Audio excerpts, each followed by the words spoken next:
Assalamualaikum warahmatullahi wabarakatuh. Selamat pagi menjelang siang Bapak atau Ibu guru Cita semua. Bagaimana nih kabarnya Bapak atau Ibu guru? Semoga dalam keadaan sehat selalu dan tetap semangat.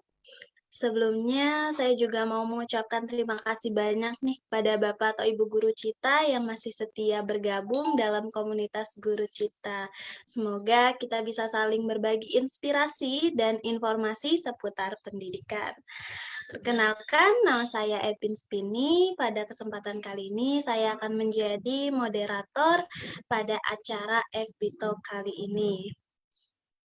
Nah, Bapak atau Ibu Guru, untuk FB Talk kali ini kita akan membahas seputar peran guru dalam mengarahkan minat dan bakat siswa. Wah, pasti pas banget ya, karena seperti yang kita tahu nih, kalau ketika kita mengajar di kelas, pasti Bapak atau Ibu Guru banyak menemukan karakter siswa yang dimana mereka tuh memiliki minat dan bakat berbeda. Nah, bagaimana sih peran kita sebagai guru supaya bisa mendukung dan meningkatkan minat dan bakat yang dimiliki oleh anak didik kita? Nah, pada pembahasan kita kali ini juga tidak sendiri, tetapi ditemani oleh Ibu Siti Badriah, SPD MPD. Beliau merupakan Ketua PKBM Cahaya Rezeki dan Koordinator Presidium Formatik Kahmi Solo Raya. Nah, sebelum kita masuk ke sesi FB Talk-nya, lebih baik kita perkenalan dulu nih sama Ibu Siti Badriah, karena tak kenal maka tak sayang. Baiklah, kita sapa dulu ya Ibu Siti Badriah. Halo, selamat siang Ibu. Selamat siang Kak Evin. Bagaimana nih? Ya, Bagaimana kabarnya Ibu? Alhamdulillah. Harus terus semangat ya dan terus bahagia. Alhamdulillah. Alhamdulillah. Baik nih Bu, mungkin sebelum kita mulai ke FB Talk-nya, boleh kita berbincang dulu nih Bu, supaya Bapak atau Ibu Guru Citanya juga lebih kenal lagi sama Ibu Siti Badriah. Siap. Oke. Boleh Ibu, kalau boleh tahu PKBM Cahaya Rezeki ini apa ya Bu? Mungkin bisa diceritakan Bu, bagaimana pengalaman Ibu menjadi Ketua PKBM Cahaya Rezeki juga. Ya, baik. PKBM itu kan singkatan dari Pusat Kegiatan Belajar Masyarakat. Jadi kalau masyarakat umum biasanya taunya yayasan ya. Itu PKBM seperti halnya yayasan, tapi langsung di bawah pengawasan atau koordinasi dari Dinas Pendidikan. Yang nanti di bawahnya program-programnya yang saat ini utama itu program kejar paket atau program kesetaraan, setara SD, setara SMP, setara SMA, dan ada juga PAUD. Itu dan lokasi kita PKBM Cahaya Rezeki itu di Banyuanyar, Surakarta. Dan alhamdulillah tiap tahun kita juga sudah meluluskan terutama paket C tiap angkatan itu hampir 50 sampai 100-an orang dan mereka bisa melanjutkan kuliah di negeri ataupun swasta bahkan dalam negeri sampai luar negeri. Itu. Wah, alhamdulillah hebat sekali ya Bu ya, bisa mencetak orang-orang hebat yang berhasil hingga ke luar negeri seperti itu.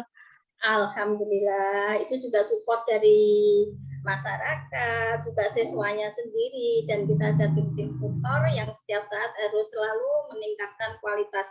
Itu tantangan buat kita ya, guru-guru. Kalau guru-gurunya insya Allah berkualitas dan terus berinovatif, otomatis nanti siswanya juga akan menjadi orang-orang yang kreatif, yang insya Allah berkualitas.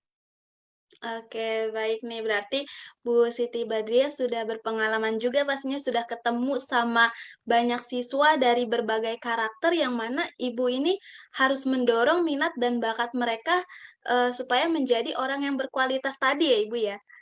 Iya, insya Allah. Kebetulan saya juga dulu waktu S1-nya di Universitas 11 Maret, itu jurusannya pendidikan khusus.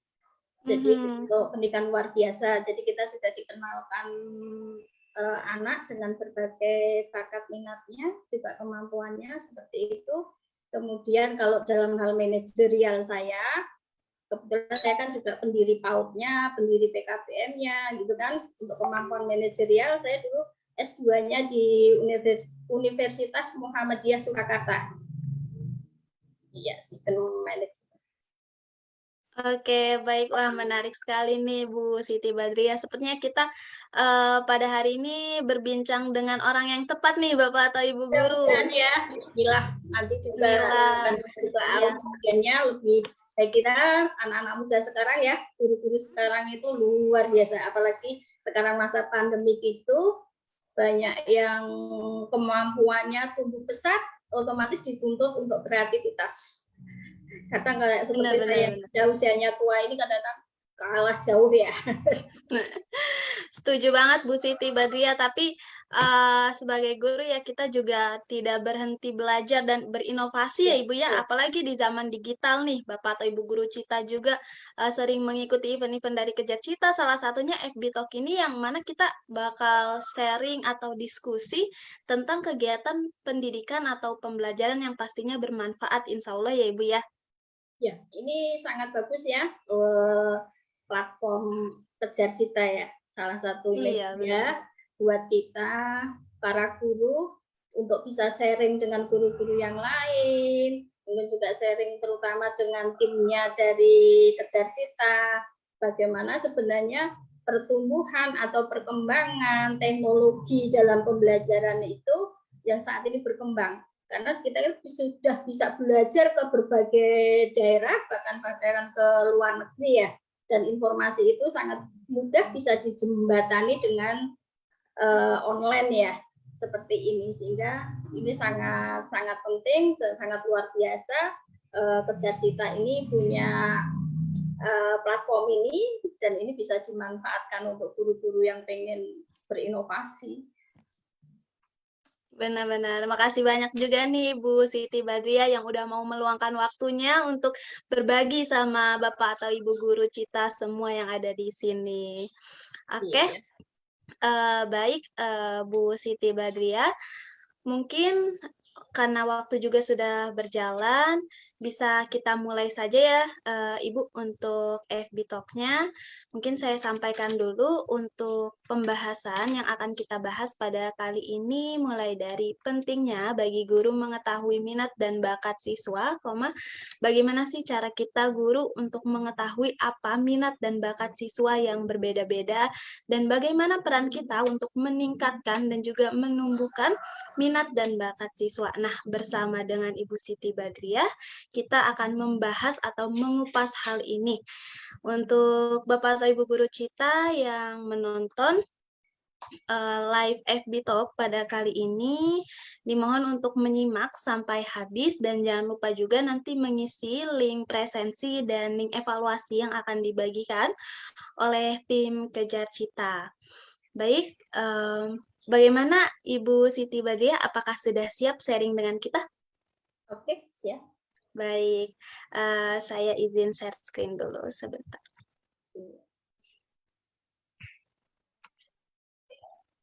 Nah, sudah terlihat ya, Ibu?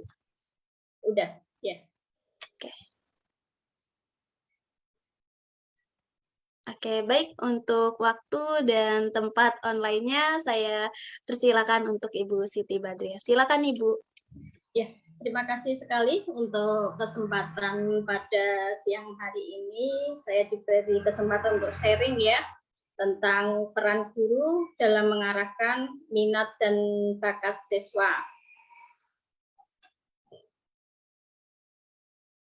Nanti akan saya sampaikan. Jadi nanti pelan-pelan seorang guru itu memang sebelum kita ingin membentuk output atau mewujudkan profil seorang siswa, kita harus mengenali dulu tentang anak itu. Jadi sangat terkait sekali ketika kita bicara tentang profil siswa, itu tidak lepas dengan nanti yang akan saya sampaikan, bakat, minat, kecerdasan, juga tipe-tipe kepribadian siswa. Dan semua itu sebenarnya semua guru bisa ngerti dengan pengalaman dia ketika dia sudah menjadi seorang guru. Insya Allah ketika dia sudah totalitas dalam hal mengajar atau mendidik, nanti akan dengan mudah bisa menangkap profil itu. Baik, saya mulai untuk pengertian bakat dan minat. Bakat ya, bakat mungkin secara sederhananya itu mungkin secara orang-orang kita umum mengatakan talenta atau kemampuan bawaan. Ya. Yang ini nanti sebenarnya tugas kita seorang guru atau kita seorang pribadi pun harus mengenali bakat kita.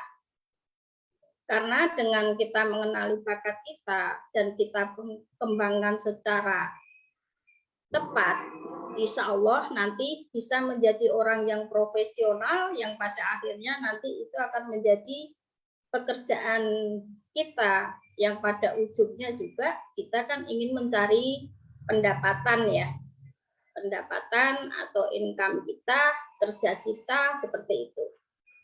Jadi dengan bakat tadi, cirinya apa? Ketika orang itu bahwa bekerja atau melakukan sesuatu sesuai bakatnya, dia akan merasa gembira saat melakukan itu. Dia akan merasa lega, dia akan merasa puas, dan mungkin akan ekspresif dan totalitas. Barangkali bakat yang biasa kita kenal itu ada yang bakat mungkin orang yang seni, olahraga, bisa juga teknik mekanik, dan lain sebagainya. Baik, kita akan masuk ke minat. Sementara minat itu apa? Minat itu lebih pada dorongan dari dalam diri orang itu. Jadi kalau seseorang itu punya minat, otomatis dia akan lebih termotivasi.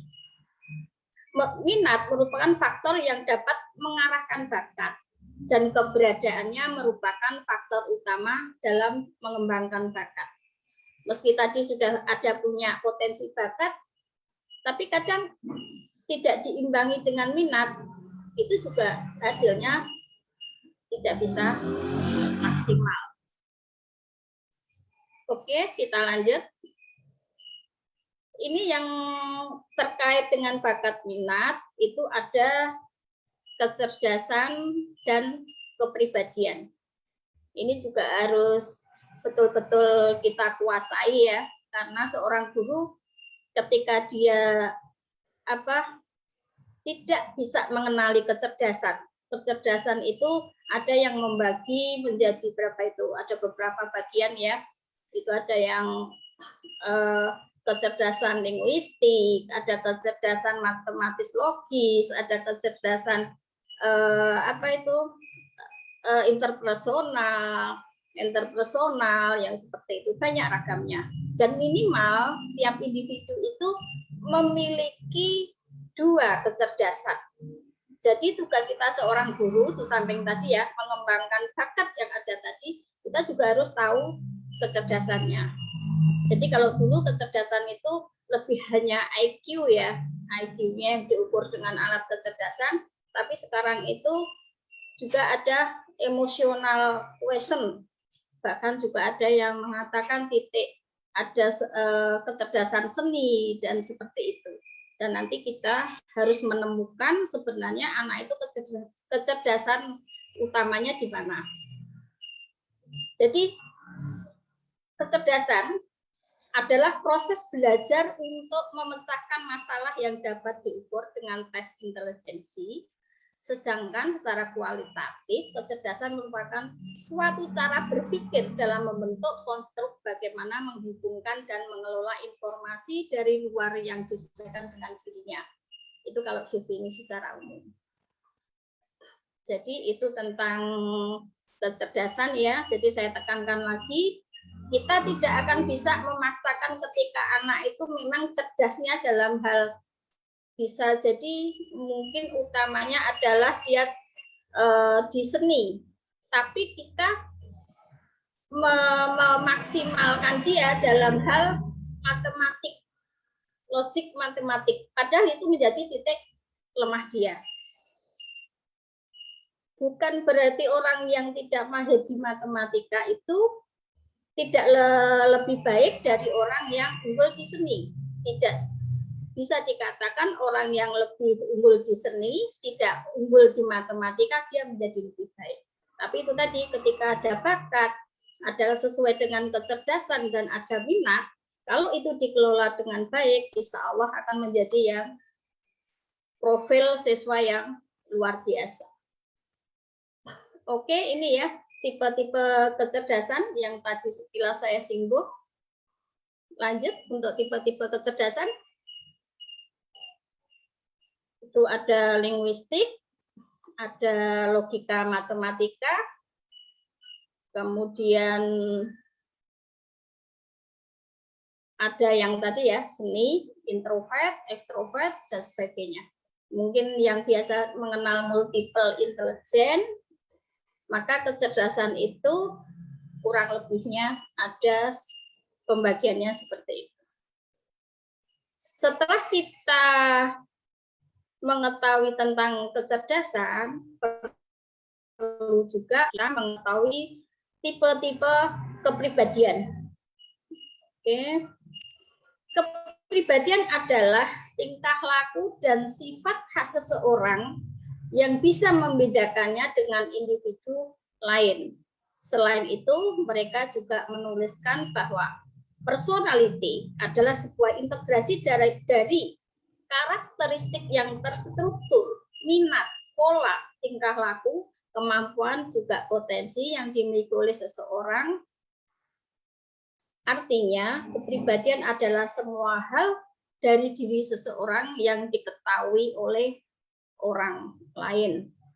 Kadang-kadang kita akan bicara orang itu tertutup, orang itu kok ekspresif banget, orang itu gampang emosional, yang seperti itu juga harus perlu kita ketahui oleh seorang guru. Oke, ini saya perkenalkan beberapa tipe kepribadian. Tipe-tipe kepribadian, nanti kita kasih link ya, bisa untuk belajar sendiri, untuk memperdalam lebih lanjut.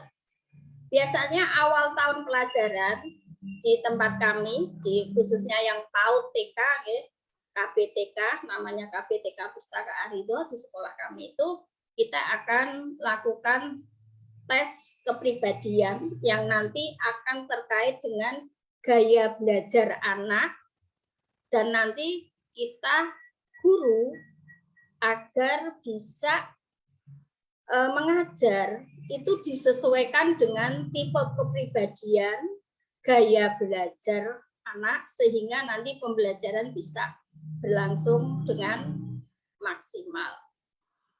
Ini saya kenalkan ada 4 tipe, dan ini memang yang lebih menguasai yang mungkin dari jurusan BP, bimbingan konseling, atau dari psikolog, dan alat tesnya itu memang termasuk alat tes apa ya, ada kode etiknya, meskipun sebenarnya kita seorang guru ketika kita melakukan observasi kita bisa memberikan semacam penilaian atau kategori anak kita itu sebenarnya termasuk yang mana.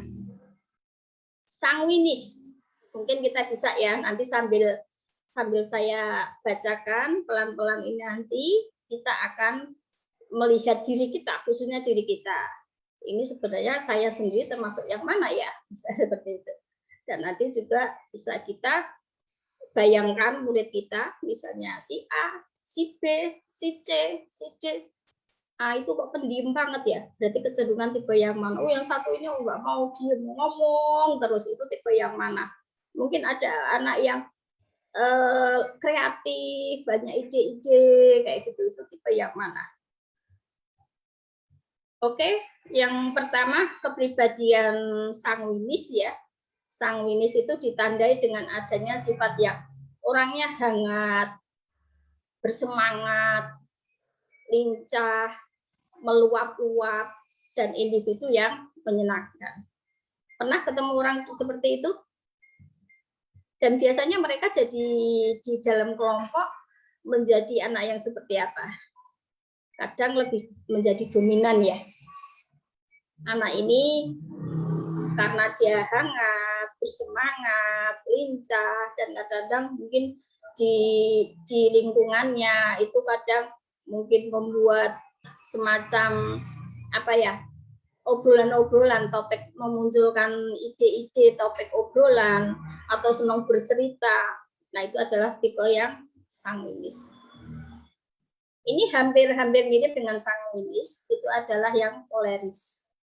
Merupakan orang yang memiliki kepribadian ini biasanya akan tampil lebih hangat. Sama ya, sanguinis juga hangat ya, aktif. Tapi kecenderungan dia lebih tidak terlalu ekspresif yang tadi meluap-luap ya. Dia kerja juga cepat, berkeinginan keras, dan cukup independen. Independen itu berarti kan dia lebih mandiri. Kalau yang sanguinis itu lebih senang membaur banyak orang, sehingga dia happy-nya itu kalau ada bareng-bareng. Tapi dia juga kebahagiaannya itu ketika dia bisa banyak ngomong, banyak bercerita seperti itu. Dan untuk melankolis, mungkin kita biasa ya, terutama yang usia yang sudah dewasa, orang kok melankolis. Melankolis kadang identik dengan orang yang gampang mewek, gampang nangis, gampang tersinggung, yang seperti itu. Jadi melankolis ini orang yang memiliki kepribadian cenderung lebih suka berkorban. Wah, ini bagus ya, ini jadi teman ya. Asal bukan berkorban untuk traktir-traktiran ya, mentraktir ya. Tipe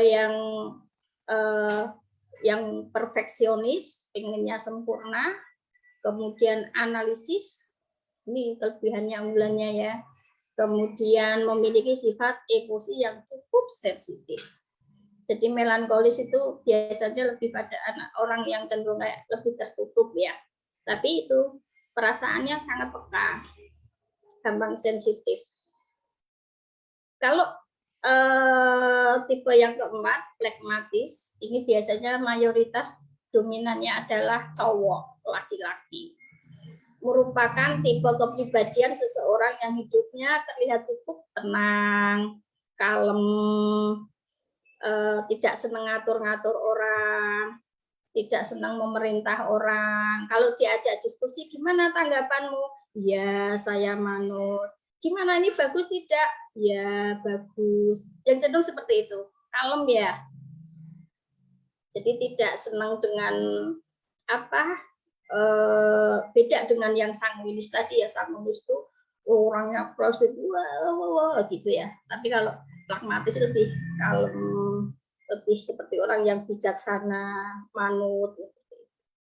Ini kurang lebih tipe kepribadian ada 4 ini yang banyak terjadi di anak-anak kita, dan ini nanti akan berpengaruh terhadap gaya belajar mereka dan pendekatan guru dalam mengajar. Oke, lanjut selanjutnya.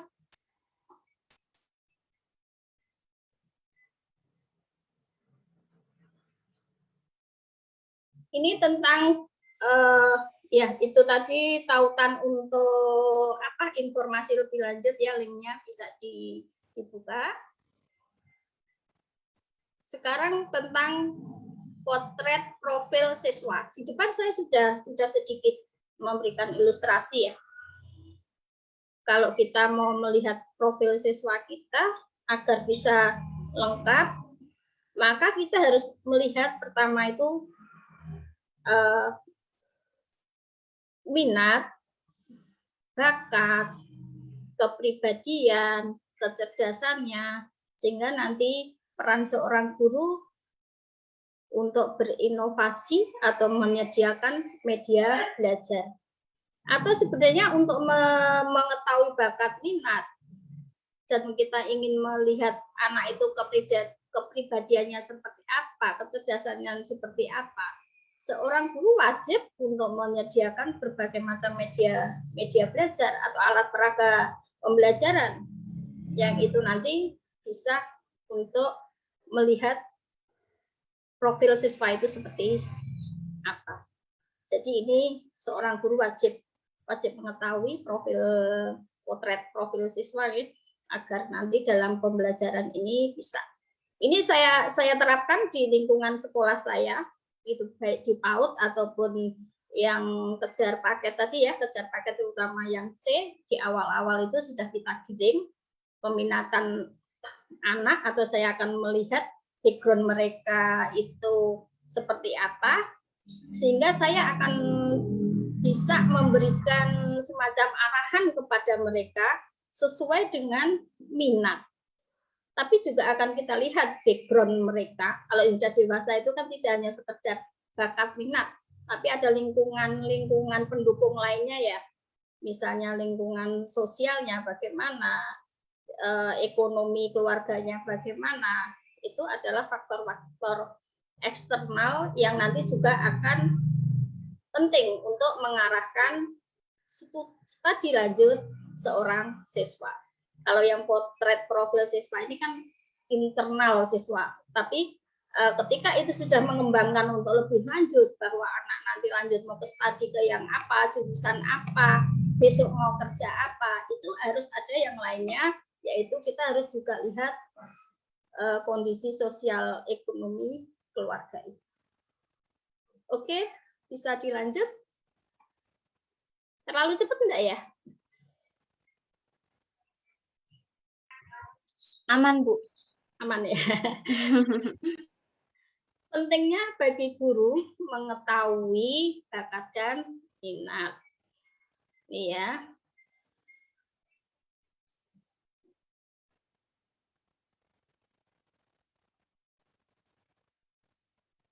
Ya, lanjut.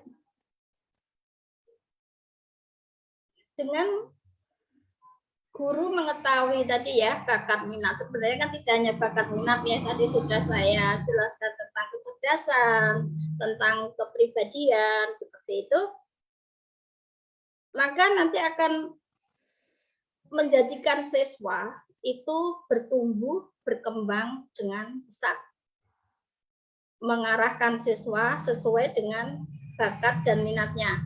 Bakat kemampuan anak ada, minatnya itu adalah dorongan tadi ya, motivasi atau kecenderungan pengen apa.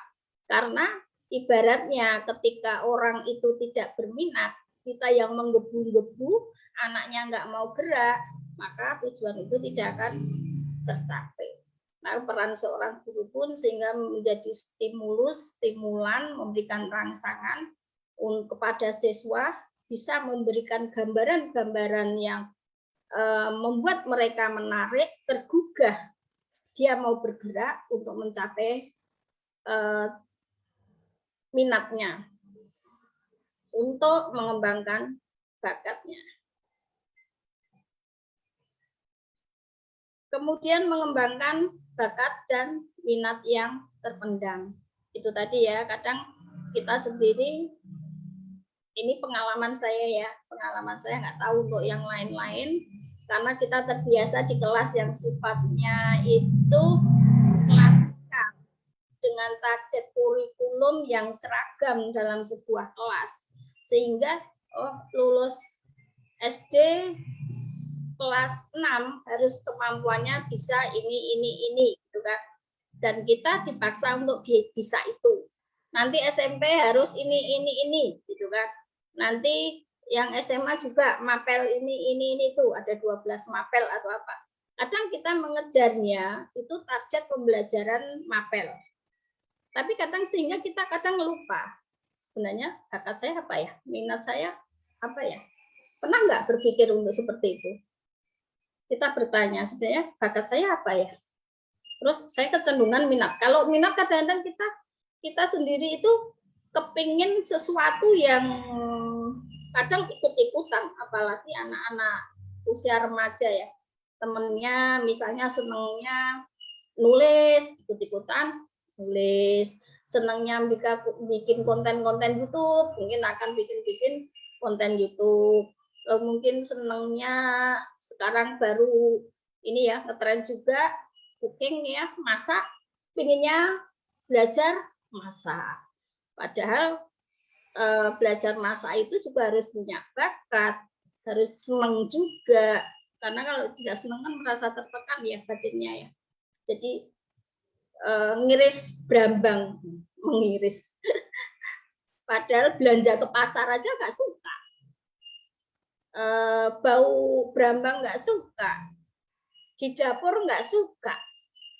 Mau jadi chef, mau menggeluti warung makan, misalnya seperti itu. Bertemu dengan orang lain tidak suka. Misalnya seperti itu. Wah, saya berminat mau jadi penyanyi. Wah, suaranya aja pas ya. Mungkin kalau nyanyi cocoknya di kamar mandi. Misalnya seperti itu. Tapi sebenarnya kita punya bakat bisa nyanyi. Hanya mungkin tadi kepribadian kita cenderung melankolis yang tidak terlalu pede untuk ngomong di depan. Sehingga bakat kita dalam hal nyanyi tadi belum bisa berkembang. Oke, lanjut.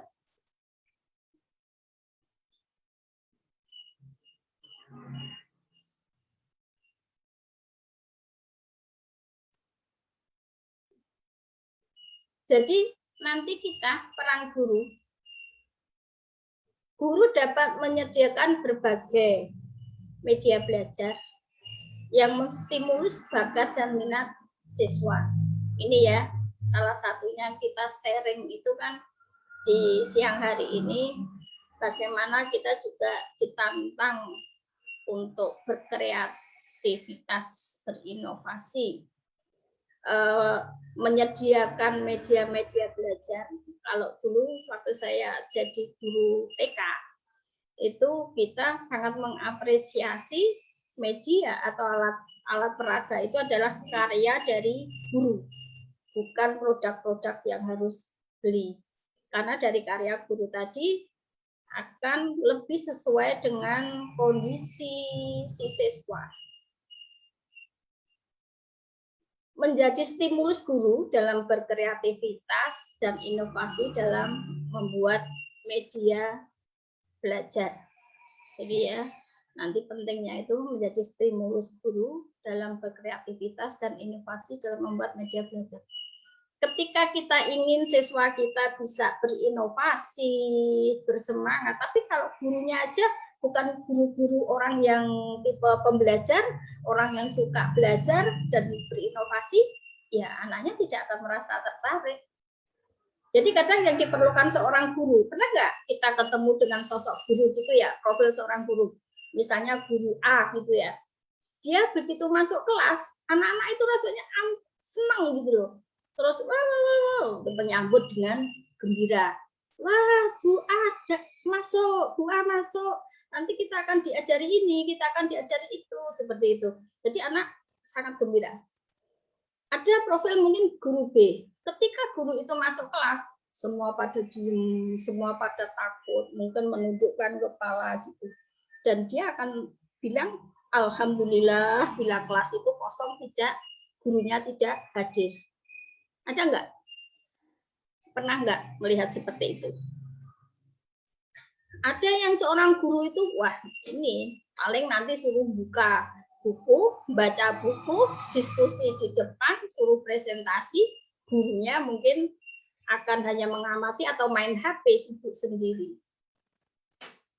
Nah, ketika kita ketemu orang yang profil-profilnya seperti itu, sebenarnya buat kita seorang guru bisa untuk evaluasi diri kita sendiri, kita menjadi pribadi yang mana?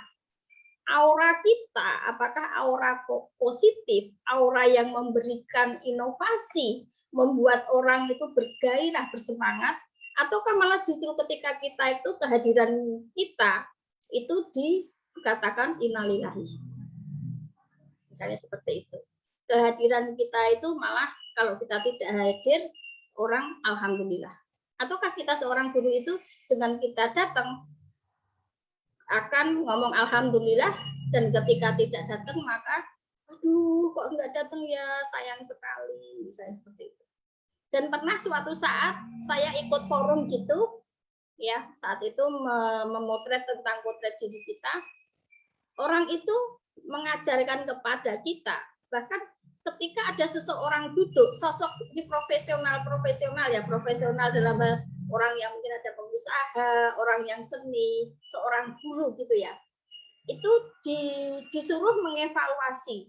Kalau kita seorang guru dan kita hadir sebuah komunitas atau di tengah masyarakat, ketika kita diam saja dan orang mengatakan sudah, oh Bu Guru ya, oh Pak Guru ya, itu berarti jiwa kita sudah sampai, kita sudah sukses. Dan profil kita, kalau tadi kita punya profil siswa, kita punya profil seorang guru. Nah sekarang ini memang kita banyak sebenarnya ditunjang dengan kemampuan, kapasitas intelektual atau akademik, tapi yang pengolahan ke dalam jiwa kita, kepribadian kita, yang itu akan menjadi internalisasi. Seorang guru itu bebannya berat, dia profilnya harus menjadi contoh. Saya pernah belajar terhadap seorang pengusaha, dia memberikan ceramah yang sangat sederhana tapi sangat mengena. Ketika dia mengatakan kepada saat itu mungkin peserta workshopnya, dia mengatakan, bagaimana kamu bisa menginginkan anak buahmu, murid-muridmu melakukan itu kalau dirimu sendiri nggak mau melakukan. Gitu. Jadi ketika kita ingin, oh anak harus bersemangat, ya gurunya harus bersemangat dulu. Oh kita harus terbiasa berpikir positif, ya gurunya ya jangan gampang mengeluh. Kita harus sabar, ya gurunya jangan marah-marah. Oke, gimana? Semoga sharing kita ini bisa bermanfaat ya. Oke, tip mengetahui bakat dan minat siswa. Sebenarnya tipnya banyak. Ini hanya ada 4 yang saya tampilkan. Yang biasanya kita instan dan karena akademis itu kan bahasanya pengen memotret sesuatu dengan yang tepat, akurat. Maka itu ada alatnya dengan tes bakat dan minat siswa. Ini biasanya ada lembaga-lembaga profesional yang melakukan itu dan ada alat tesnya yang sudah istilahnya melalui uji coba. Memang paling gampang menggunakan ini. Dan biasanya nanti kalau yang di SMA, BP-nya akan mengundang lembaga psikologi untuk melakukan tes bakat minat siswa sebelum siswa itu masuk kuliah, agar waktu memilih jurusan itu bisa tepat. Memang paling aman ya kita melakukan tes bakat dan minat siswa. Kalau tes bakat dan minat siswa untuk anak usia taman kanak-kanak, saya kira akan beda dengan tes bakat minat SD dan tes bakat minat untuk SMA. Hasil saya bincang-bincang dengan psikolog itu sebenarnya kayak tadi, kecerdasan, bakat, itu tidak terlalu berubah dari dasar-dasar awalnya. Kecerdasan pun tidak akan begitu berubah dari itu. Tapi yang berubah adalah itu sudah terpengaruh dengan faktor eksternalnya. Tadi minat ya. Kemampuan seperti apapun ketika itu memang dimaksimalkan dengan sarana yang bagus, fasilitas yang bagus, dan ada pembimbing yang bagus. Kalau bisnis itu coaching ya. Siapapun level pengusaha seberapa besar pun dia tetap perlu coaching, perlu pembimbing, apalagi seorang siswa masih belajar ya, harus ada pembimbingnya.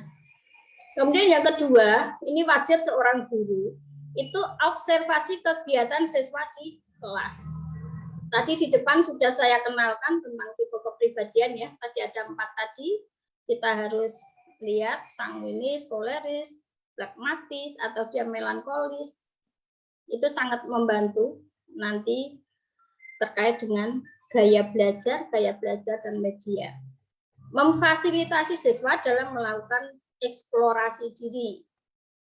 Jadi diberi kesempatan siswa untuk mengeksplor, menampilkan atau memberi kesempatan siswa untuk bisa mengekspresikan kemampuannya. Kalau yang suka seni diberi fasilitas, mungkin bahasa yang di sekolahan itu kadang ada ekstrakurikuler ya. Kalau yang jiwa kepemimpinan itu ada mungkin pramuka, OSIS, kemudian ada kalau seni itu ada theater, ada musik, mungkin yang sanggar lukis, misalnya seperti itu. Kemudian kalau yang suka penelitian berarti ada di situ labnya, yang senang nulis, maka di situ ada mungkin panduan cara menulis yang benar bagaimana. Jadi memang siswa itu harus diberi kesempatan untuk mengeksplor kemampuannya. Nanti baru akan ketahuan, oh dia akan lebih minat, akhirnya tadi kecenderungan ke minatnya. Kalau dia memang punya ke seni, otomatis dia akan memilih ke yang seni. Misalnya anak yang seni dikasih di depannya itu ada media pembelajaran balok, maka baloknya akan ditutuk-tutuk, ditok-tok jadi alat musik. Kalau yang logik matematik mungkin baloknya akan dihitung, dikelompokkan, mungkin akan dibikin seperti bangunan rumah atau bangunan gedung gitu.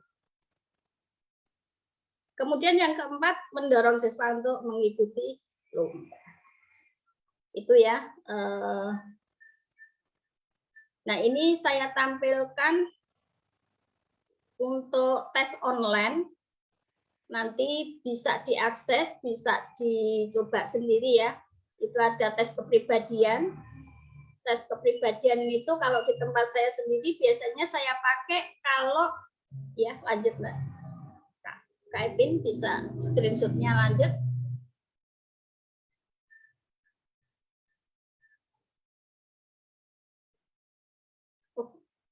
Ya.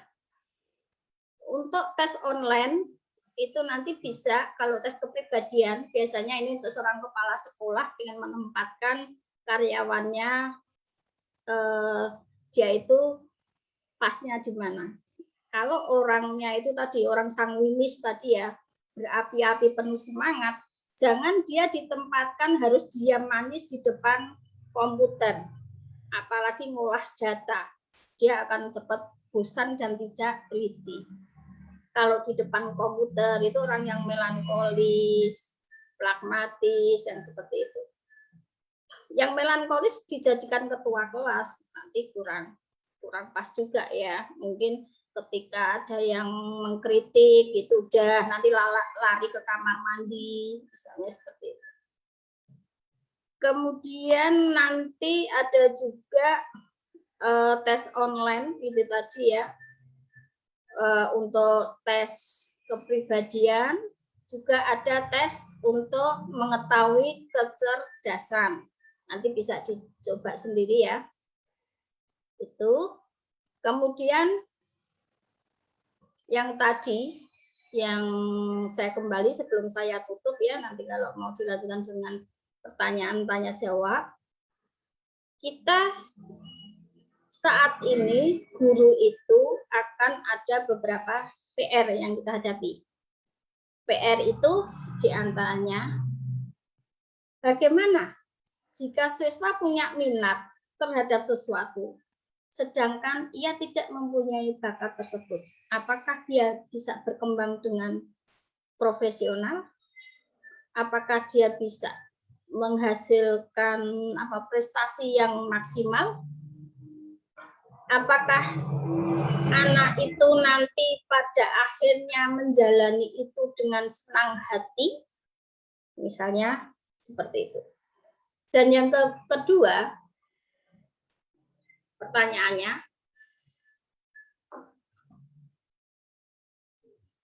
bagaimana jika anak itu sebenarnya punya bakat, Tapi kita tidak mengetahui bahwa anak itu berbakat, apalagi dia tidak punya minat. Terus gimana tugas kita seorang guru? Mungkin barangkali akan banyak pertanyaan-pertanyaan lain yang sebenarnya kurang lebihnya itu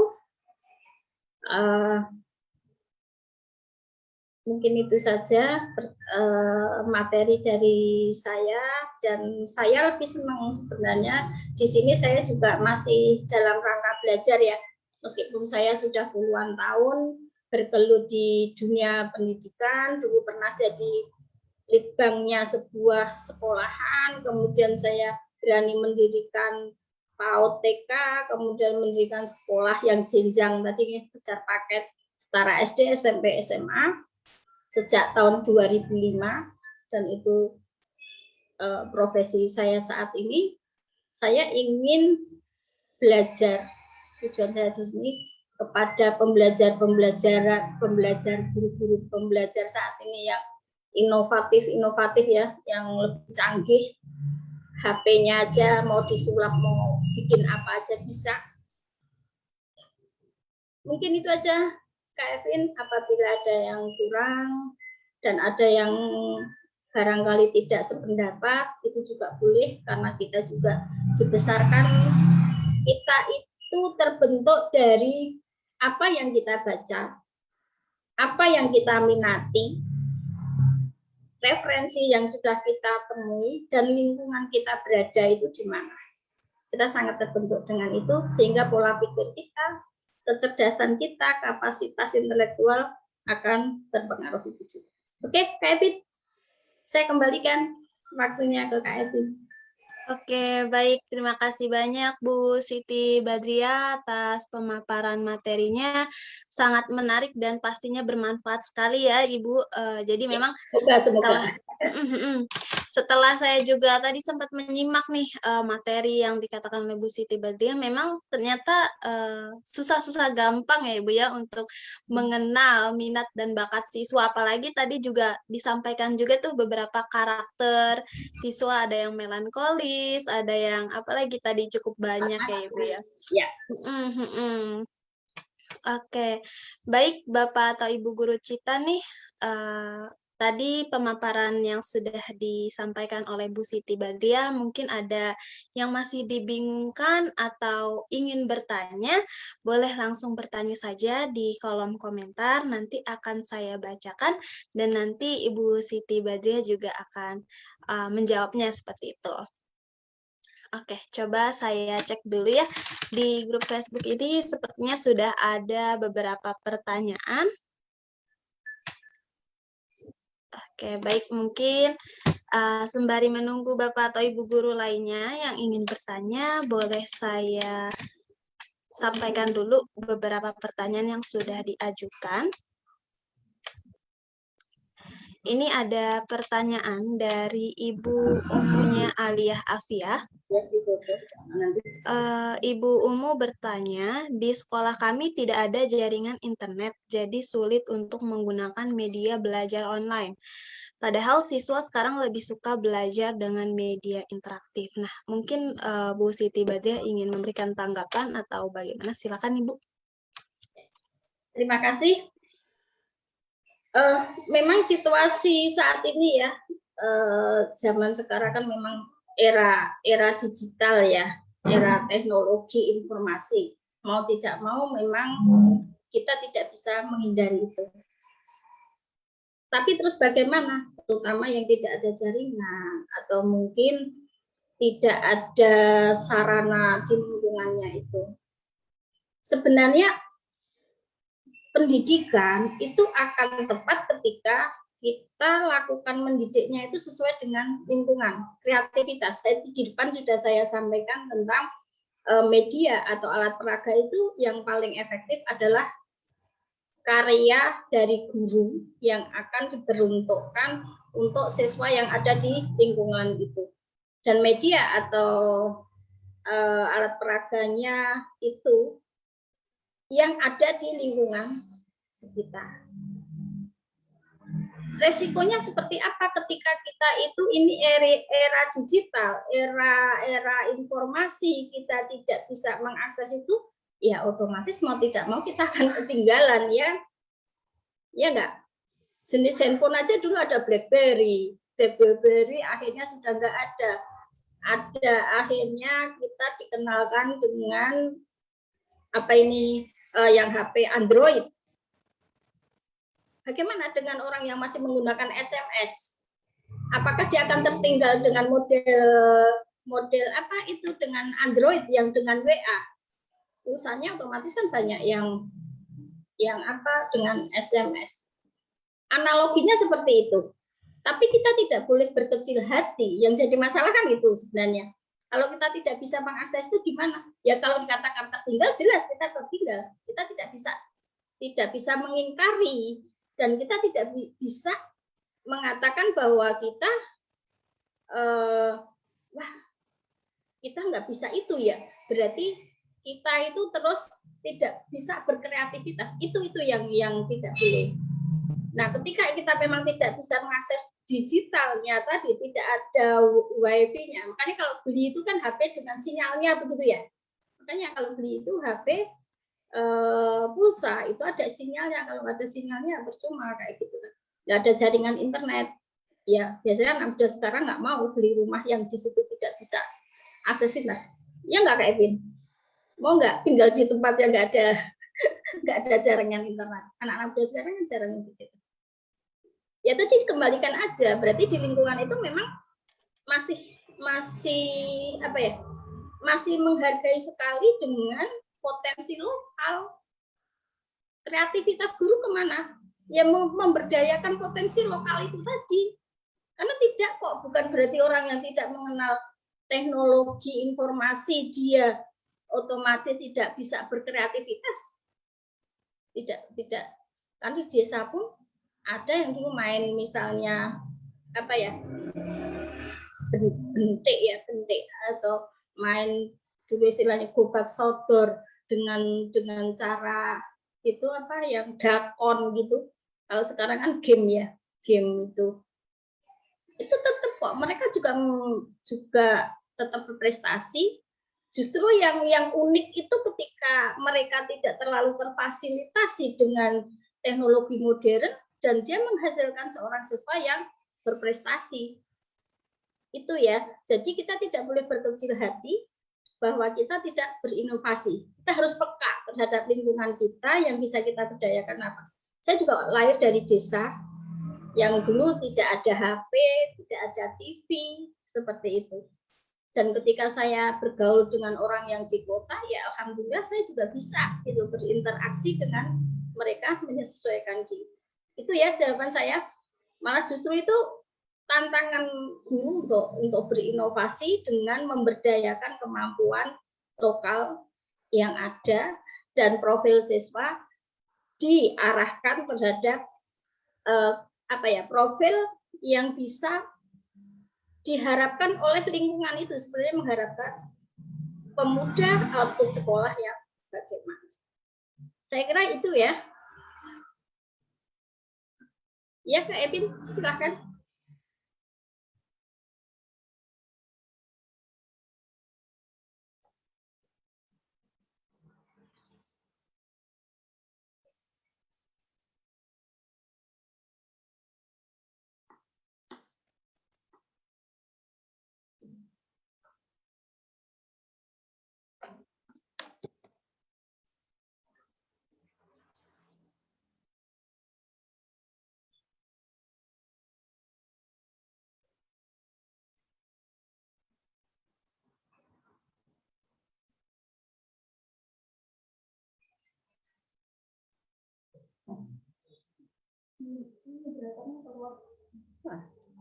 Terus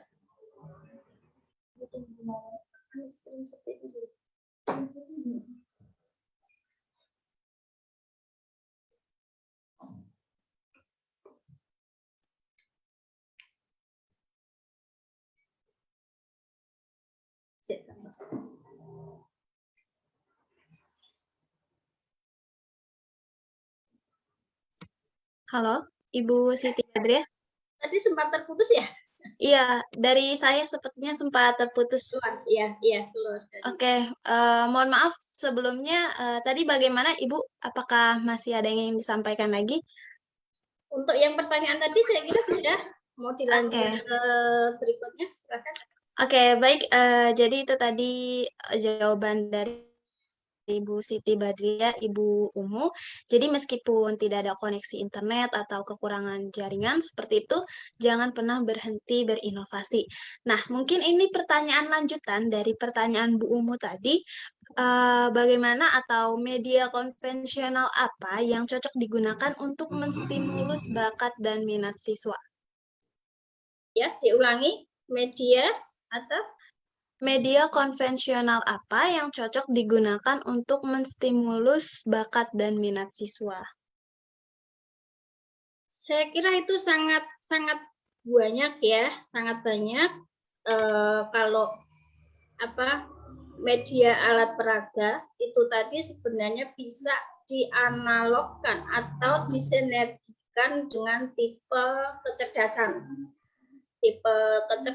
misalnya logik matematik ya kan, itu orang yang matematik itu bisa dengan berkreasi, dengan dia kan senangnya dengan membuat rancangan bangunan yang seperti itu bisa dengan misalnya balok, kemudian bahkan kerikil-kerikil bisa, kardus-kardus di sekitar rumah bisa, bekas misalnya kaleng susu, kemudian bahkan buku-buku di lingkungan dia bisa aja buat dia itu menjadi media. Kemudian yang kalau misalnya seni tadi ya kita ada kenal apa itu yang berkreasi musik dengan alat-alat yang ada di sekitarnya itu namanya apa itu. Nah itu kan bisa kadang pakai panci, pakai piring, pakai gelas itu bisa bikin musik. Misalnya botol diisi dengan kerikil jumlahnya 2, mungkin akan beda suaranya ketika botol itu diisi dengan kerikil jumlahnya 5. Botol atau kardus diisi dengan benda-benda di dalamnya mungkin akan mengeluarkan suara-suara tertentu. Misalnya seperti itu. Itu sudah pada yang kemampuan di seni. Terus kemampuan untuk anak yang kemampuannya di menulis, otomatis kan sebenarnya sederhana saja. Dia bisa media buku-buku yang ada itu disuruh baca dan dia berinovasi. Atau anak itu dibawa ke lingkungan, keluar dari kelas, dia suruh aja duduk di pinggir jalan. Nanti kalau dia mau untuk yang logik matematik, dia akan suruh menghitung kendaraan misalnya yang roda 2 yang lewat berapa, kendaraan yang rodanya 4 atau 8 yang lewat ada berapa, tadi warnanya apa saja, bentuknya seperti apa. Misalnya seperti suara-suara motor itu antara motor satu dengan yang lain beda enggak, antara suara sepeda motor dengan mobil, dengan truk, dengan bis beda atau enggak. Atau mungkin ketika keluar dari situ tadi, dia bisa nanti setelah pulang, ini sama ya ketika dengan tipe kecerdasan yang macam-macam, disuruh duduk diam di pinggir jalan, gurunya hanya berkata, tolong amati, kalian bisa mengamati situasi jalannya, kendaraannya yang lewat dan lainnya. Setelah pulang ke sekolah, dalam sekolah, sekarang silahkan, seorang guru hanya menginstruksikan, silahkan kalian menuangkan gambaran atau menceritakan apa yang kalian tahu tadi. Yang senang nulis akan menulis, yang senang ngomong tadi ya, wah di atas itu, oh tadi di sana tuh ramai banget itu, truknya tadi, bisnya tadi itu enggak sopan itu, klakson banter-banteran itu tadi nyalip misalnya seperti itu. Kalau yang matematis orang yang tipe mungkin dia akan ngomong, tadi mobilnya yang model ini ukurannya ternyata lebih kecil ya dibandingkan ini, misalnya seperti itu. Itu yang istilahnya eksplorasi yang bebas. Tapi kalau yang sudah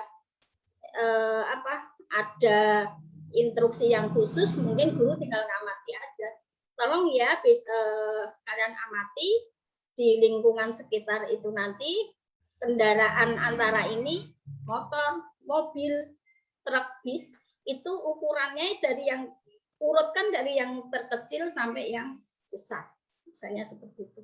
Dan itu juga bisa ngamati tanaman, bisa ngamati binatang, mungkin yang dekat sawah akan lihat ke sawah, ada binatang apa aja di situ. Saya kira seperti itu ya, dan guru itu sebenarnya tidak akan kekurangan ide, tapi tergantung tadi seberapa besar guru itu sering jalan-jalan, pikirannya diajak berkelana, melihat buku, melihat mungkin sekarang YouTube, mungkin sering sharing gitu ya, sharing dengan teman-temannya. Itu ya, Kak Epin. Mudah-mudahan jawabannya bisa tepat seperti yang diharapkan. Mudah-mudahan malah nggak puas nanti biar belajar lagi. Oke, baik. Terima kasih banyak Bu Siti Badriah atas jawabannya. Pastinya bisa diterapkan juga ya Ibu Umu nanti untuk siswa-siswanya nih. Bu Umu juga sempat menanggapi. Katanya terima kasih banyak Ibu atas arahan dan motivasinya untuk selalu berkarya tanpa media online. Jadi tanpa media online juga kita harus tetap berkarya, berinovasi. Seperti yang sudah dikatakan Bu Badriah tadi ya, dengan media konvensional yang sebenarnya sangat banyak seperti itu ya Bu ya. Dan sekarang Kak Epin yang saya tegaskan lagi, orang itu kadang sekarang ada masa kejenuhan juga loh dengan hal-hal yang glamor, dengan yang teknologi modern. Mereka itu kangen terhadap masa-masa lalu, yang dunia-dunia masa lalu. Lihat aja rumah makan malah dibikin joglo yang di tengah sawah dan sebagainya. Nah ini malah justru yang di desa ini, maksudnya maaf ya, bukan di desa, maksudnya yang tidak ada sarana itu tadi ya, internet tadi, kesempatan dan itu bisa nanti berteman dengan orang yang punya dunia IT, malah diekspos gitu loh. Saya menemukan ide-ide baru yang itu tidak harus tergantung dengan IT. Dan itu sangat luar biasa, malah unik. Unik itu sekarang itu mahal harganya dan banyak dicari gitu ya. Tetap semangat nih. Baik, terima kasih Bu Siti Badriah. Jadi memang kuncinya lagi ada di kita sebenarnya ya Bu ya, bukan ada di internet atau media online seperti itu. Ya, betul. Baik, terima kasih Bu Siti Badriah. Ini saya sampaikan lagi pertanyaan dari Ibu Penti. Ibu Siti Badriah, bagaimana cara pendekatan dengan siswa yang pendiam? Mungkin rada sulit juga ya kalau kita nggak tahu nih apa sih minat dan bakat siswa kita, sedangkan ketika didekati juga cukup sulit karena siswanya pendiam. Nah, bagaimana caranya Ibu?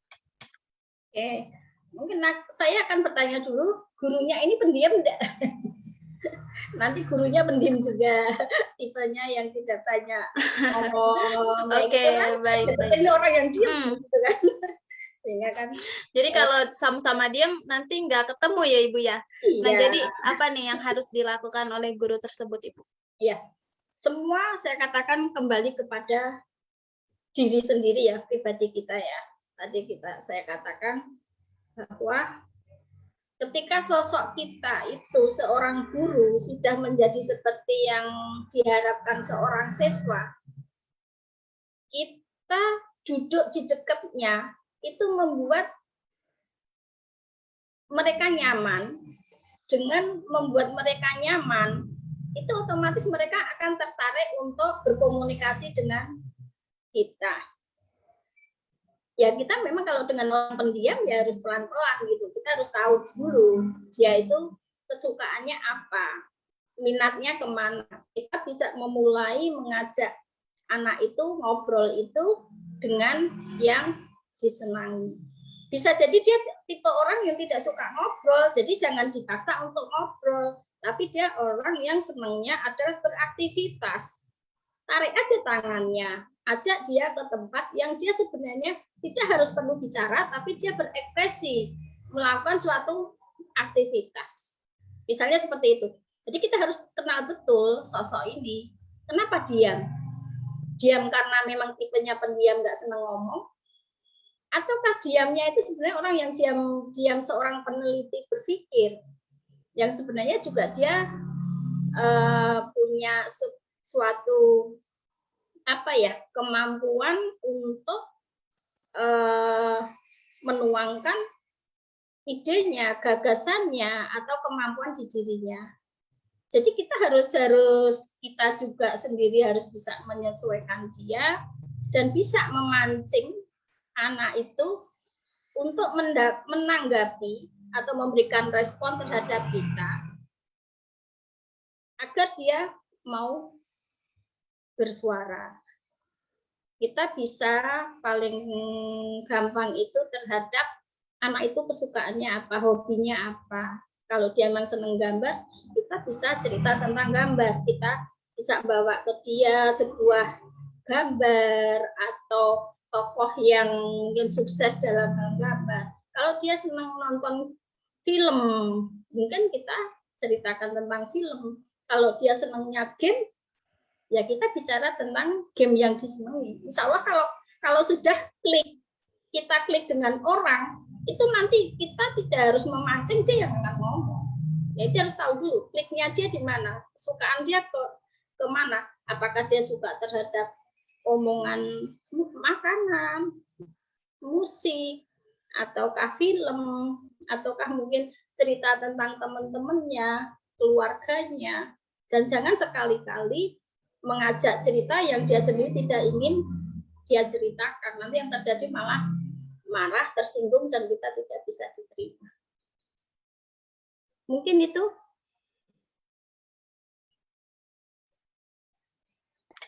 Oke, baik. Terima kasih Bu Siti Badriah. Jadi memang sebagai guru kita yang harus memancing ya Ibu ya.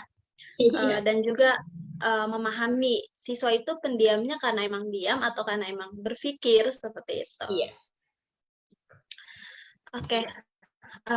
Baik Bu Siti Badriah, ini sebentar lagi habiskan dulu pertanyaan dari guru-gurunya ya. Ternyata masih ada pertanyaan lagi dari Ibu Penti. Bagaimana bentuk dukungan guru untuk siswa? Nah, kadang saya kebingungan gimana caranya mendukung minat mereka seperti itu. Mungkin boleh ditanggapi Ibu, silakan. Ya. Dukungan terhadap minat. Sebenarnya ketika kita itu sudah bisa memberikan rangsangan atau menumbuhkan motivasi atau minat, itu sebenarnya gampang. Kita mau mengarahkannya, tapi ketika anak itu belum ada motivasi, belum ada minat, kita istilahnya sampai bahasa Jawanya itu kayak jungkir balik ya, jungkir balik. Kalau anaknya sendiri tidak memberikan respon karena tidak minat di itu, ya tidak akan berhasil. Dan ini memang perlu terus dicoba dan dicoba. Dan kadang pun metodenya anak yang satu dengan anak yang lain bisa jadi beda. Kelas yang satu dengan kelas yang lain beda. Dengan misalnya daerah tertentu, tadi ada daerah yang tidak ada jaringan internet dengan yang sudah terbiasa internet 24 jam, itu juga akan beda. Biasanya kalau yang akan mempermudah menumbuhkan minat itu ya dibawa tadi. Saya yakin tiap orang itu punya keinginan, punya cita-cita masa depan. Kalau sudah diberikan gambaran profil atau sesuatu kehidupan di masa depan itu yang indah, yang bagus, otomatis dia akan berminat. Misalnya seperti ini. Ini yang biasa saya terapkan ya, saya akan diskusi dengan murid saya, terutama yang sudah dewasa itu.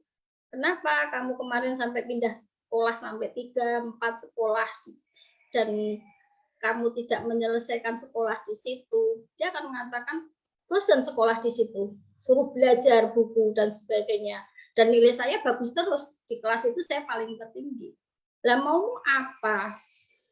Saya itu senangnya itu motret. Saya itu senangnya buat program komputer. Saya senangnya dia tidak suka dengan keramaian dan dia sangat sensitif dan tidak suka dengan suara bising, sehingga tidak senang dengan di tengah banyak orang. Oke lah, terus kamu besok mau kerja apa kalau seperti itu?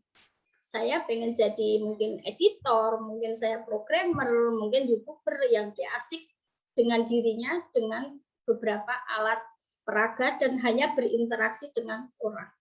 Nah, ketika ketemu orang yang seperti itu, ya kita harus bisa menunjukkan profil orang yang sukses, yang profesinya seperti yang diinginkan anak itu. Mungkin kita pernah ya kalau ada video motivasi itu ketika anak itu beberapa kali melakukan sesuatu kegiatan hanya melompat, misalnya melompat dia gagal, gitu, melompat dia gagal gitu, diberi sebuah gambaran bahwa orang itu melakukan tidak bisa hanya sekali, harus beberapa kali dan akhirnya dia bisa berhasil. Jadi menurut saya untuk menghadirkan minat itu harus ada gambaran yang indah di akhirnya, tapi juga harus anak itu dikasih tahu tahapannya untuk menyampai keberhasilan tadi menjadi profesional yang sukses. Itu tahapannya kita harus berpayah-payah dulu, berusaha dulu, tidak bisa kayak instan membalik tangan.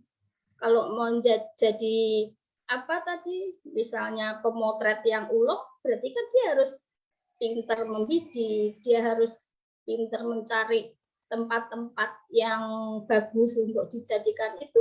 Dia harus mulai memamerkan karyanya biar dikenal orang, dan dia dikenalkan komunitas jaringan yang untuk orang-orang motret, dan dia dikenalkan dengan mungkin sampai ke taraf yang internasional bahwa ini adalah profesi yang sekitar potret memotret. Sama yang ketika orang minatnya di olahraga, misalnya seperti itu. Olahraga pun nanti kita perlihatkan bahwa seorang atlet itu nanti di kehidupannya ternyata dia juga akan jadi orang yang kaya raya. Sekarang kan orientasinya sukses itu lebih pada kemakmuran dalam hal material. Seharusnya kan tidak seperti itu. Itu diberikan gambaran seperti itu. Tapi setelah diberikan gambaran dan sudah ada minat, baru guru mengarahkan step-stepnya. Mau apalagi arsitek misalnya, sekarang kan sangat inovatif sekali, desain rumah minimalis, rumah anak diajak ke lingkungan perumahan yang bagus-bagus, diajak mereka memikirkan dikasih gambaran rumah yang model desain ini, itu biasanya orang-orang yang mungkin besok pengen jadi arsitektur, misalnya seperti itu. Jadi diberi sebuah gambaran-gambaran yang indah, dikenalkan terhadap komunitas lingkungannya, dan nanti diberi cara atau tahapan mencapainya. Tapi satu hal juga harus dikenalkan tentang tantangan-tantangan yang dihadapi, biar tidak hidup ini tidak semuanya mulus indah seperti yang kita harapkan, tapi kita juga harus bisa menyelesaikan masalah yang kita hadapi. Itu Kak Evin, mudah-mudahan bisa menjawab ya. Baik, terima kasih banyak Bu Siti Badriah atas jawabannya. Jadi seperti itu ya Ibu Penti, semoga bisa dimengerti dan bisa diterapkan di sekolahnya gitu. Jadi memang tidak mudah ya, bisa dikatakan ya memang tidak mudah ya Bu ya. Kita bisa mulai dengan diskusi, terus mengarahkan siswa, terus ya pokoknya berupaya sepenuh hati mendukung minat dan bakat mereka seperti itu. Oke, baik Bu Siti Badriah, ini satu pertanyaan lagi, boleh ya Ibu ya? Masih dari Ibu Umu. Jadi Ibu Umu ini memiliki siswa yang mungkin mempunyai IQ yang rendah dalam memahami materi pelajaran. Tapi dalam penelitian atau analisis Bu Umu ini nih, ternyata siswanya ini memiliki bakat dalam servis kendaraan. Nah, berarti kan mungkin cukup rendah di bidang akademik, tapi bagus dalam hal servis kendaraan seperti itu ya. Nah, bagaimana sebagai guru kita memberikan penilaian yang pas bagi siswa seperti itu? Silakan Ibu Siti Badriah. Oke. Sebentar ya.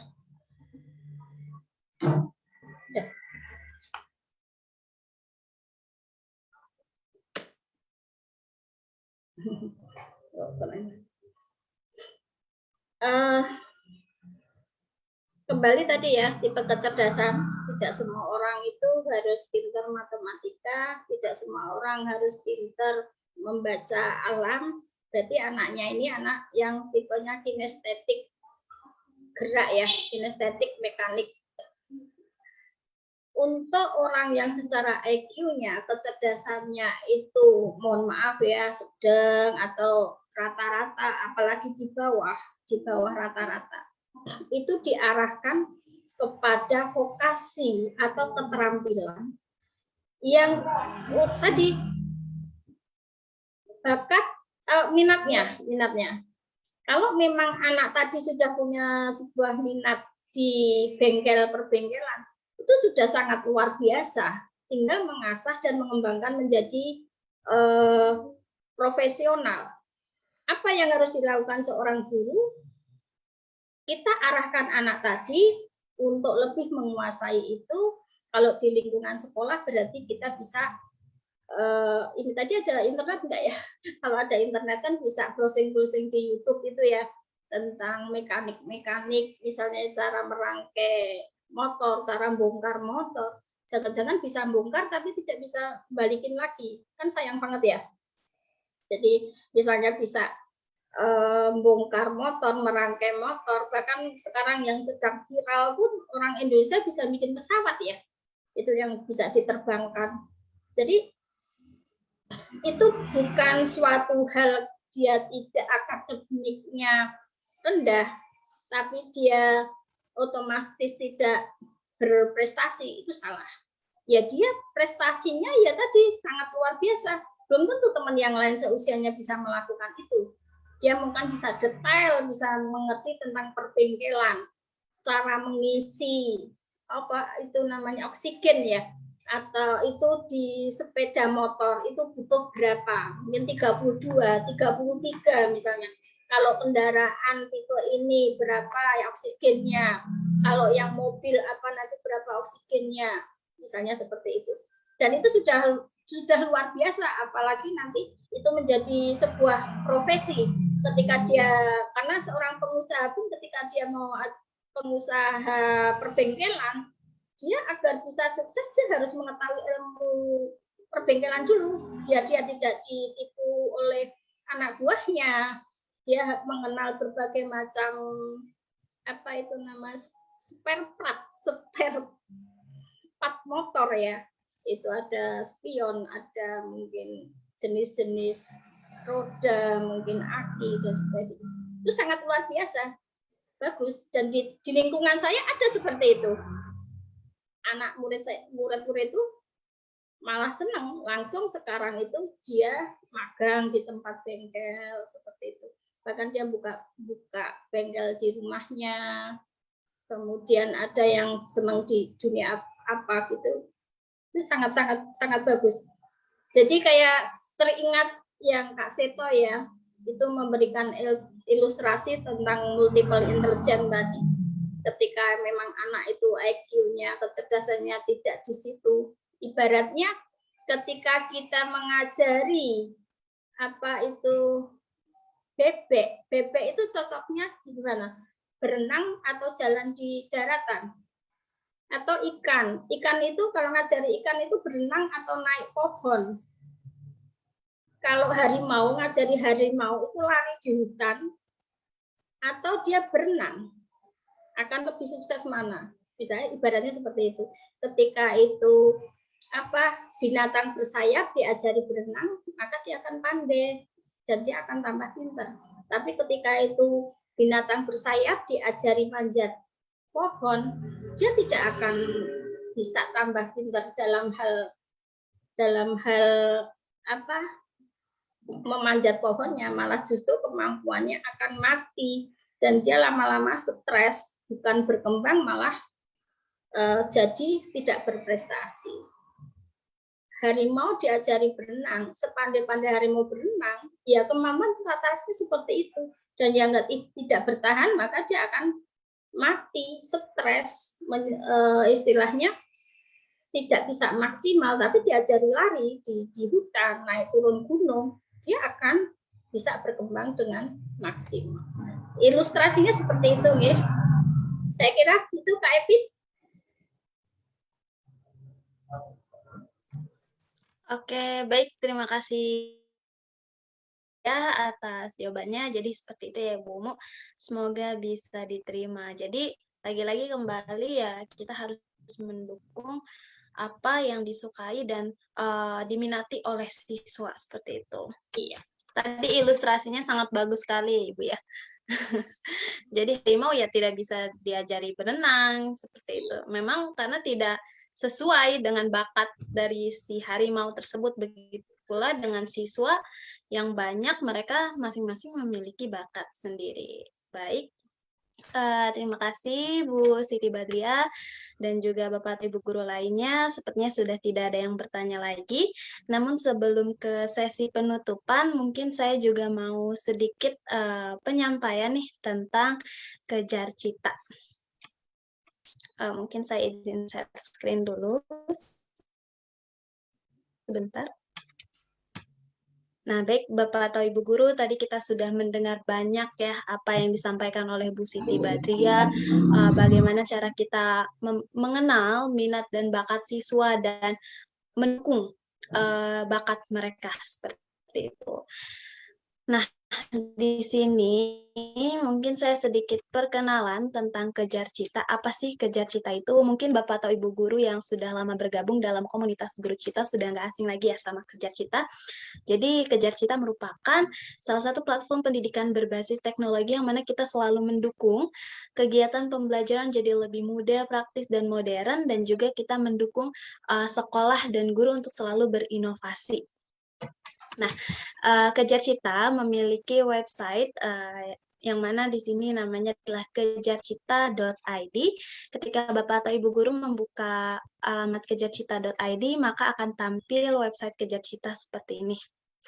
Nah, di sini ada banyak fitur-fitur yang bisa Bapak atau Ibu Guru gunakan untuk mempermudah kegiatan pembelajaran. Apalagi sekarang ini sudah masuk ke era digital ya, jadi kita tidak bisa terlepas dari media pembelajaran digital juga. Nah, disinilah Kejar Cita memberikan beberapa media pembelajaran yang bisa digunakan oleh Bapak atau Ibu Guru semua. Kalau Bapak atau Ibu Guru sudah punya akun, bisa langsung klik masuk, atau kalau misalnya masih belum punya akun nih, langsung segera saja daftar di kejarcita.id. Ini saya sedikit beritahu ya fitur-fitur yang ada di Kejar Cita. Nah, di sini Bapak atau Ibu Guru sudah lihat, di Kejar Cita ada fitur kotak masuk, bank soal, materi, dan absensi.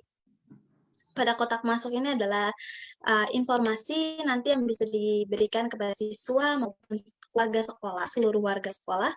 Lalu pada fitur bank soal, ini adalah kumpulan soal-soal yang diberikan oleh Kejar Cita, di mana bank soal ini sangat lengkap ya, mulai dari kelas 1 SD sampai kelas 12 SMA sederajat. Lalu kita juga ada soal hot, soal lots, dan soal AKM. Nah, di fitur bank soal ini, Bapak atau Ibu Guru bisa langsung buat soal atau buat ujian dari soal Kejar Cita. Nanti langsung dibagikan saja soal-soalnya kepada siswanya, seperti itu. Lalu kita juga ada fitur materi. Ini adalah kumpulan materi yang dibuat oleh Kejar Cita untuk Bapak atau Ibu Guru semua nih. Kita ada materi dalam bentuk video, rangkuman, lembar kerja, dan panduan.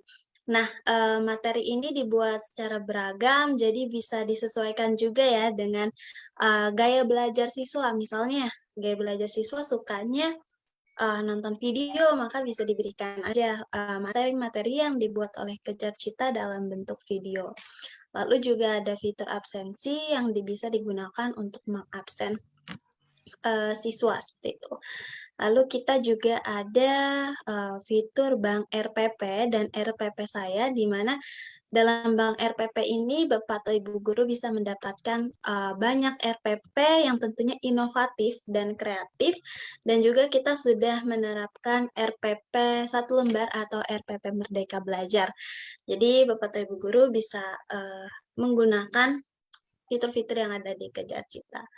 Untuk bisa mengetahui lebih jelasnya, Bapak atau Ibu guru silahkan langsung saja daftar di website kejarcita.id dan Bapak atau Ibu guru juga bisa buat sebagai akun premium ya, untuk bisa merasakan semua manfaat dan fitur-fitur dari Kejar Cita. Nah, selain ada website, mungkin saya juga sedikit memperkenalkan bahwa di Kejar Cita, kita juga ada blog atau, kumpulan artikel-artikel atau tulisan yang dibuat oleh Kejar Cita. Nah, di sini di blog kejarcita.id ini sangat lengkap sekali ya Bapak atau Ibu guru tulisannya, karena memang kita selalu update setiap hari, sesuai dengan apa sih yang kira-kira lagi diperbincangkan di dunia pendidikan. Nah, ini juga bisa menjadi bahan bacaan atau bahan literasi untuk Bapak atau Ibu guru maupun siswa-siswi di kelas. Nah, kita juga ada dalam bentuk infografis. Nah, infografis ini adalah rangkuman dari tulisan yang kita buat. Jadi, bisa dilihat juga di sini infografisnya dan kita juga selalu update nih Bapak atau Ibu guru tentang event-event yang ada di Kejar Cita. Jadi kita ada Teletalk, ada FB Talk yang saat ini sedang, berlangsung dan juga kita ada webinar. Nah, untuk bisa mengetahui update dari Kejar Cita, Bapak atau Ibu guru bisa buka saja di blog kejarcita.id. Nah, selain ada blog, kita juga ada YouTube nih, Bapak atau Ibu guru. Namanya YouTube Kejar Cita. Di sini juga kita selalu update ya video yang menarik untuk ditonton untuk siswa maupun Bapak atau Ibu guru semua. Nah, jangan lupa juga nih di-subscribe supaya bisa langsung menerima updatean dari Kejar Cita.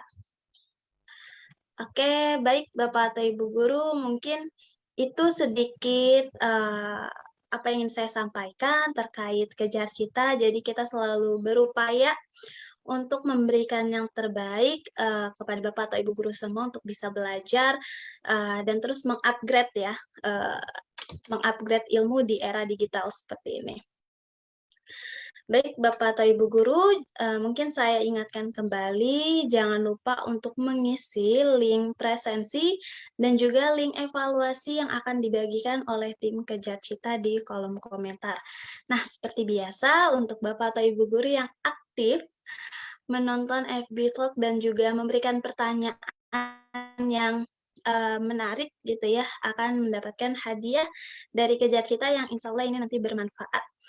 Jadi mungkin bisa saya langsung sampaikan saja di sini untuk pemenang giveaway dari Kejar Cita pada acara FB Talk kali ini adalah Ibu Umu dan juga Ibu Penti. Karena ibu-ibu ini aktif bertanya nih tadi sama Bu Siti Badriah ya, terus juga memancing diskusi gitu, sangat menarik.